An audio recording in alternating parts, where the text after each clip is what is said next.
जय श्री महाकाल। हर हर महादेव। भक्तों, आप सभी का स्वागत है धार्मिक परिवार में। भक्तों, आज हम अमावस्या और पूर्णिमा दो बहनों की पौराणिक कथा, कल्पित कथा का वर्णन करते हैं।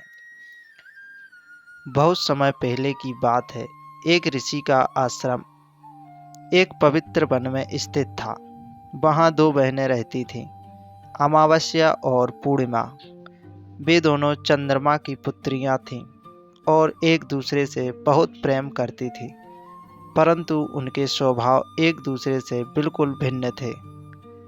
भक्तों, अमावस्या का स्वभाव। अमावस्या शांत, सुंदर और अंतमुखी और गूढ़ थी। वह रात्रि को अंधेरे में भी ज्ञान की खोज करती थी।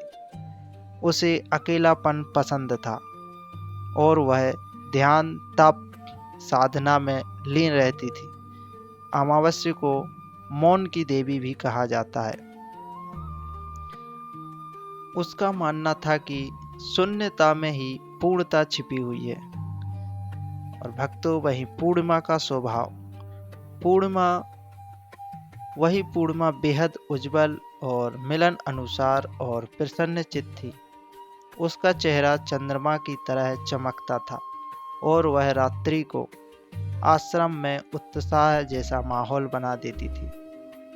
लोग उसकी उपस्थिति में आनंदित होते और खुश रहते थे। पूर्णिमा को प्रकाश और समृद्धि की देवी कहा जाता है।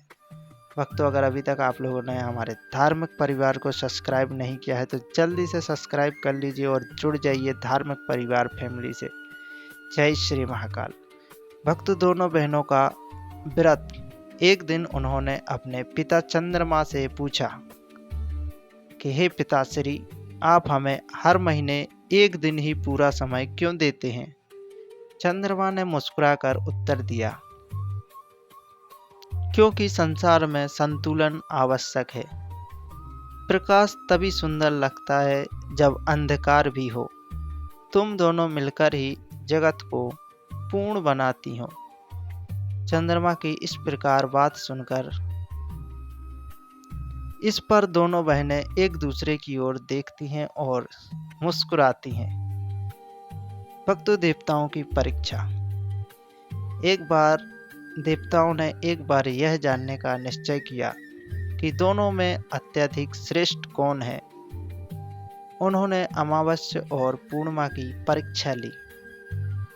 अमावस्या और पूर्णिमा को आमंत्रित किया देवलोक में और कहा, तुम दोनों अपनी शक्तियों से पृथ्वीवासियों की सहायता करो और जो अधिक लाभ पहुंचाएगी वही सबसे श्रेष्ठ मानी जाएगी। भक्तों, पूर्णिमा ने अपने प्रकाश से खेतों में अनाज उगाया, समुद्र की ज्वार भाटा से नाविकों की मदद की और लोगों की रात्रि में मार्ग दिखाने में मदद की। अमावस्या ने चुपचाप ध्यान, तप, शांति और भीतर की यात्रा को प्रेरित किया। भक्तों, उस दिन साधु संतों को गहन साधना का लाभ मिला। कई लोगों को अपने भीतर की दुनिया से साक्षात्कार करने का मौका मिला। भक्तों, अगर कथा अच्छी लग रही है तो कमेंट बॉक्स में जय श्री महाकाल लिखना ना भूलिएगा। निर्णय।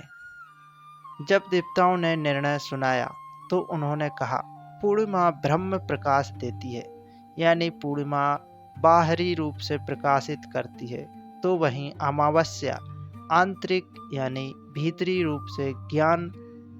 दोनों एक समान महत्वपूर्ण हैं, जो आज भी परंपरा में स्थित है। भक्तों, पूर्णिमा को त्योहार, व्रत और पूजा का दिन माना जाता है, तो वहीं अमावस्या को पितरों की तिथि, साधना और आत्मचिंतन का दिन। दोनों ही आज भी हिंदू पंचांग में विशेष मानी जाती हैं, क्योंकि दोनों बहनों ने संसार को संतुलन और सच्चा ज्ञान दिया है। भक्तों, अगर कथा पसंद आई है तो एक लाइक जरूर कीजिएगा। सीख। भक्तों, इस कथा से क्या सीख मिलती है? अमावस्या सिखाती है कि मौन में भी शक्ति है।